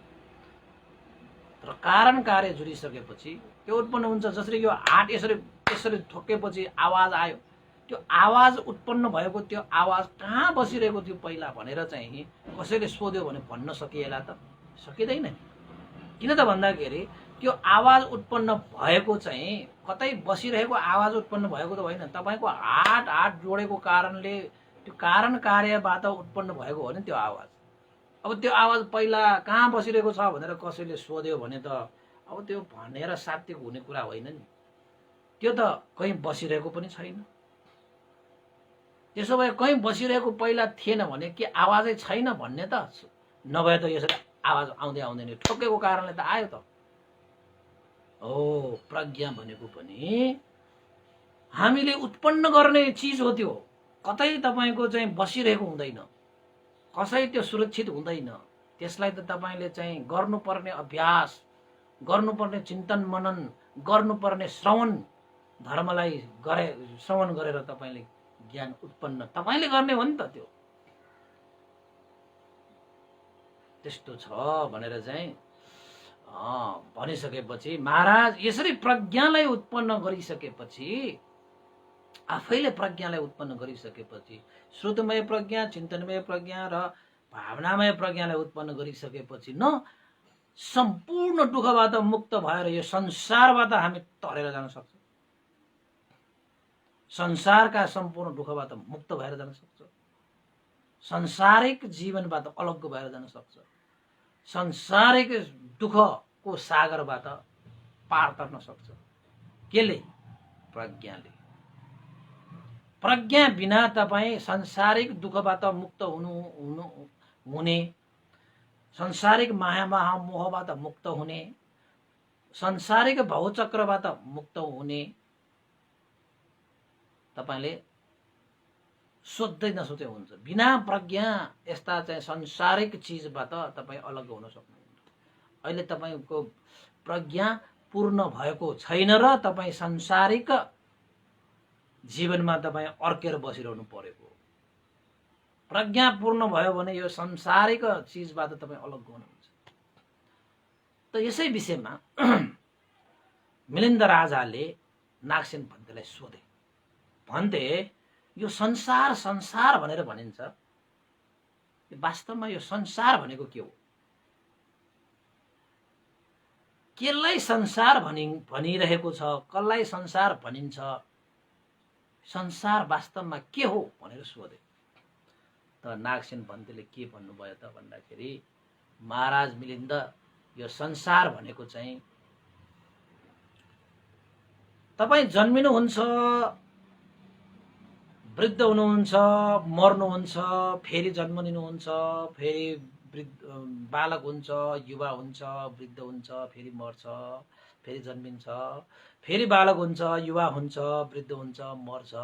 यो जुन चाहिँ जन्म मरणको जुन यो चक्र चलिरहन्छ नि महाराज, यो जन्म मरणको जुन यो चक्र चलिरहने स्वभाव धर्मलाई नै यहाँ के भनिएको त? संसार भनिएको। जबसम्म तपाईको जन्म मरणको चक्र चलिरहन्छ तबसम्म संसार छ। त्यसैलाई हो संसार भनेको, हैन?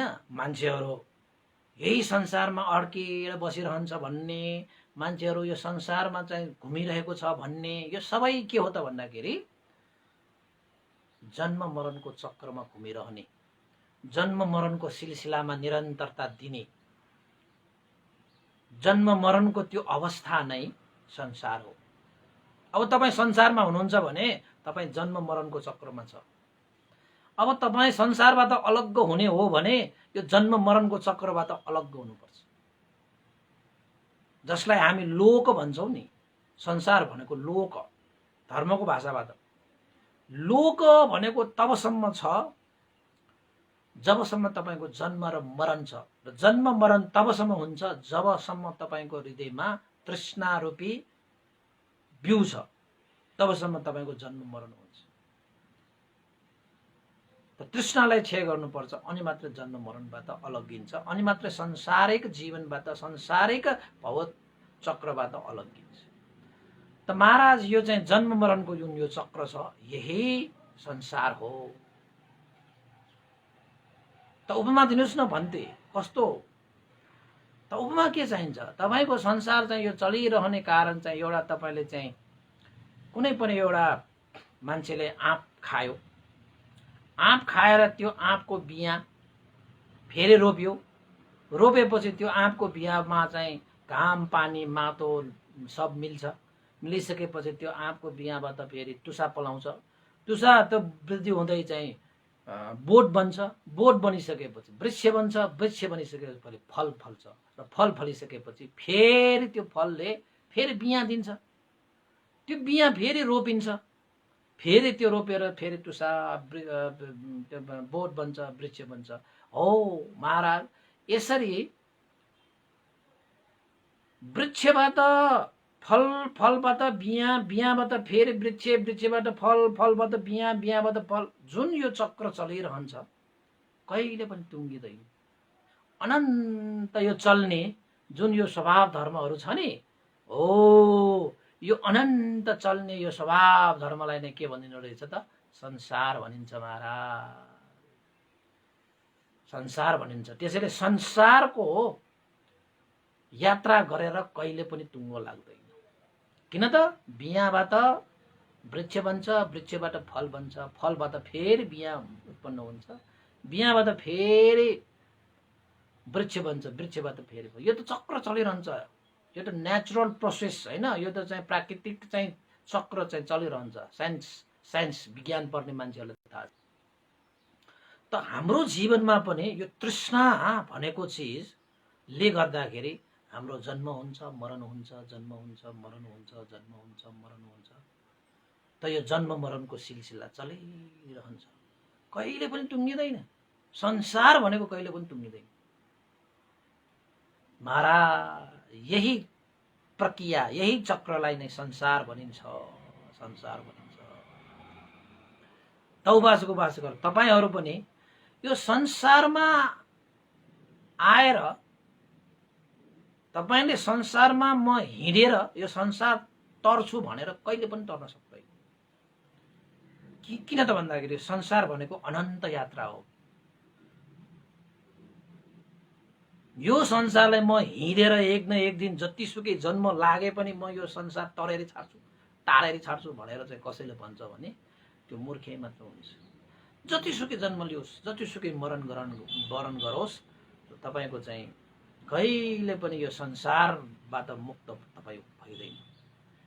तपाईँ त यो संसारमा हिँडेर तर्ने होइन, संसारबाट मुक्त भएर तर्नुपर्छ। त्यसको लागि केले काम गर्छ? प्रज्ञाले, बुद्धि, विवेक, ज्ञानले यो संसारलाई घुमाइरहने संसारिक कारण, संसारिक बिउ, संसारिक मूल के हो त भन्दाखेरि तृष्णा हो रहेछ। त तपाईले त्यो तृष्णालाई चाहिँ मुक्त गर्नुभयो भने पनि तपाईँ संसारबाट मुक्त हुने हो। संसारमा हिँडेर तपाईँ मुक्त हुने होइन। संसारलाई हिँडेर तपाईले तर्न सक्नुहुन्न। संसारलाई तर्नको निमित्त त तपाईले तृष्णालाई क्षय गर्नुपर्छ, तृष्णाबाट अलग गर्नुपर्छ।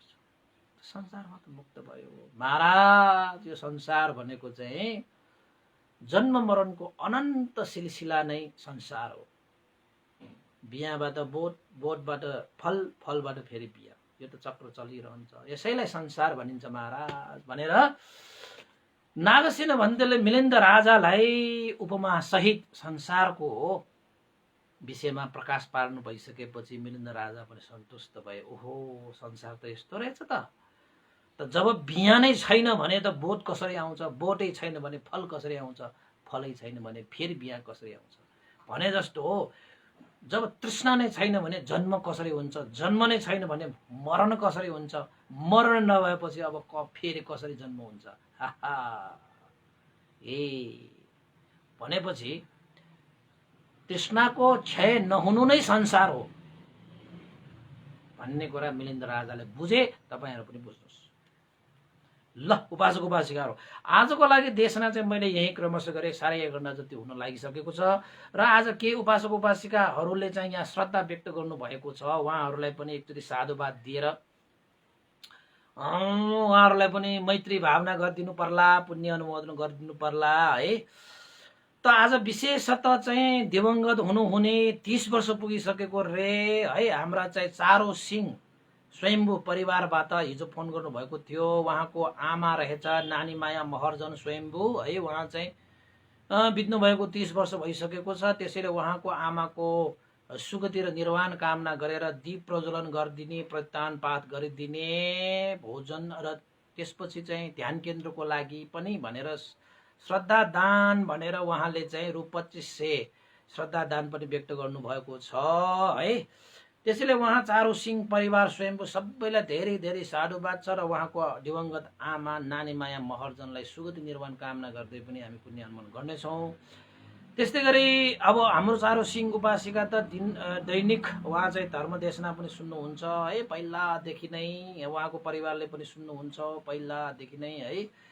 त्यसैले चाहिँ धर्मदेशना सुन्दै गर्नु होला है। जीवनमा हामीले लानु के छ र हामीले चाहिँ जिउँदो हुँदाखेरि गरिएका कुशल कर्महरूलाई मात्रै लिएर जानु बाहेक हामीसँग अरू के पनि छैन है।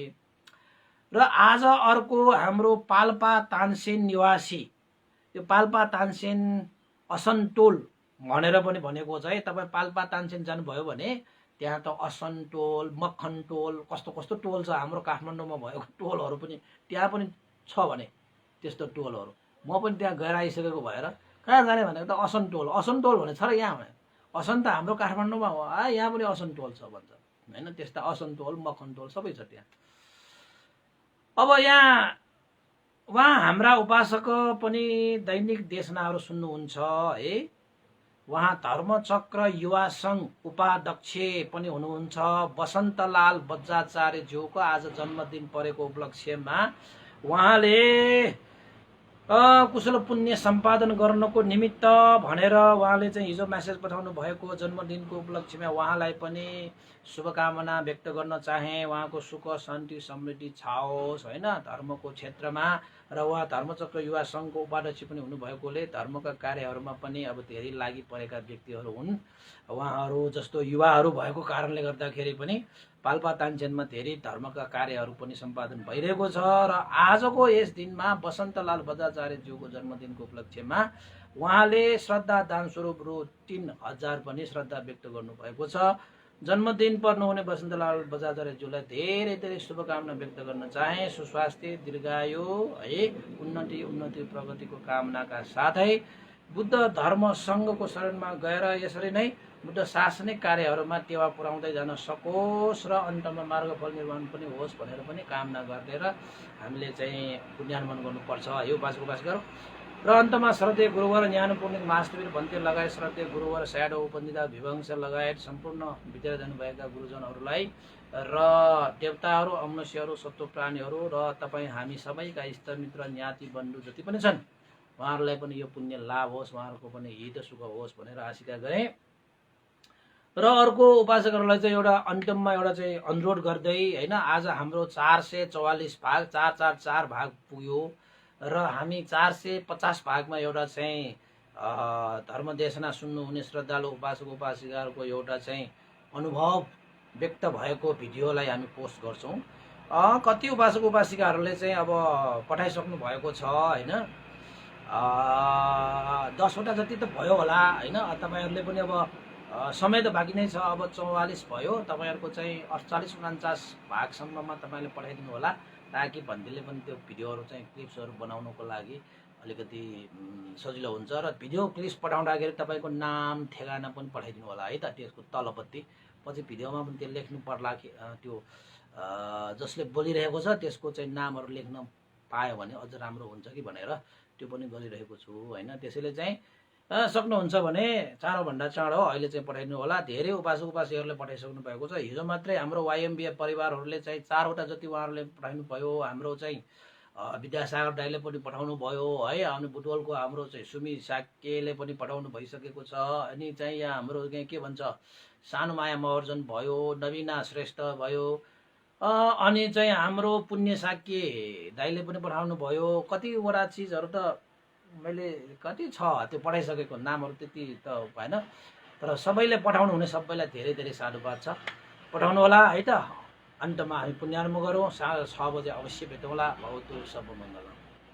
इदं नो ज्ञातिनं होतु सुखिता हुन्तु ज्ञातयो इदं नो ज्ञातिनं होतु सुखिता वन्तु ज्ञातयो इदं नो ज्ञातिनं होतु सुखिता वन्तु ज्ञातयो एतावता चम्मेहि सम्भतं पुण्यसम्पदं सब्बे देवा अनुमोदन्तु सम्ब सम्पत्तिसिद्धिया एतावता चम्मेहि सम्भतं पुण्यसम्पदं सब्बे सत्तानुमोदन्तु सम्ब सम्पत्तिसिद्धिया एतावता चम्मेहि सम्भतं पुण्यसम्पदं सब्बे भूतानुमोदन्तु सम्ब सम्पत्तिसिद्धिया साधु साधु साधु भवतु सब मङ्गलं सबैको दिन मङ्गलमय होस् कल्याणमय होस् सबैलाई साधु भयो।